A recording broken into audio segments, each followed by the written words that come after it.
Home minister వచ్చిండు కదా విజయ్ శర్మ. విజయ్ శర్మ ఎక్కడికి వచ్చిండు? ఇక్కడికే వచ్చి ఎక్కడ ముందుగా వచ్చి ముందు వచ్చి మాట్లాడారు.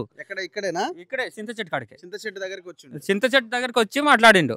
కలిసి తిన్నారు కదా, ఆమెకి అన్నం పెట్టి ప్లేట్ కడిగి పెట్టినట్టున్నారు కదా. వాడు ఏమన్నాడంటే, ఇప్పుడు మీ ఎడమకి అడవిలో ఉంచి ఏం చేస్తారు, ఎడమకి గవర్నమెంట్ లో ప్రభుత్వంలో పంపిస్తే సిలిండర్ అయ్యి మంచిగా ఉంటాడు కదా, వాళ్ళ డబ్బులు కరోడో ఉంది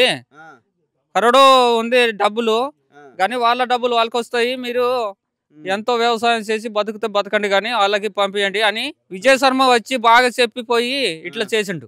అంటే వాళ్ళు అంటే మనసులో మంచి ఆలోచనతోనే వచ్చి ఉంటారా, లేకపోతే చెడు ఆలోచనతోనే మీ దగ్గరికి వచ్చిర్రా వాళ్ళ అమ్మ దగ్గరికి, మీ అత్తమ్మ దగ్గరికి? మాకు తెలియదు నాన్న, మాకు తెలిస్తే మేము చెప్తాంలే, కానీ పైనుంచి ఎట్లా అడ్రస్ ఉందో అడ్రస్ పట్టుకొని ఆడు ఇక్కడ దిగిండు. ఇక్కడ దిగి అన్ని మాటలు మాట్లాడితే నిజం అనుకున్నాం మేము. పేద మంత్రి కదా, మాకు అందరికి సాయం చేస్తాడు ఏదో ఒకటి అని మేము ఆలోచించాం. హిడ్మా మీ బావగారిని దేశం మొత్తం గొప్ప వ్యక్తి కింద చూస్తున్నారు. అంటే మీకు ఏమనిపిస్తున్నది అంటే, మీరు ఫోన్లు ఇవన్నీ చూడరు కదా?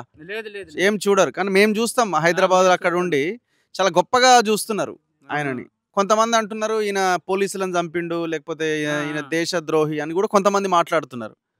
మీరు ఎట్లా ఆయన గొప్పోడనే అంటారా? అట్లా కాదు, మన దేశంకి అంతా సుఖం చేద్దామని, ఇప్పుడు అడవిలకి బచ్చా ఇద్దామని, जल जंगल जमीन को बचाने के लिए वो इतना परेशान हो रहा है। गांव वाले आदमी को सबको देखने के लिए, माँ बाप के लिए नहीं है सर, माँ बाप के लिए नहीं है, कुटुंबम के लिए नहीं है, दुनिया का आदमी को सबको हिडमा लड़ाई कर रहा है, దేశం కోసం పనిచేసిండు, దేశం కోసం యుద్ధం చేస్తుండు. సొంతానికి ఏం పని చేయలేదు, సొంతానికి కాదు, అమ్మ తల్లికి తండ్రికి కాదు, దేశం ప్రజల గురించి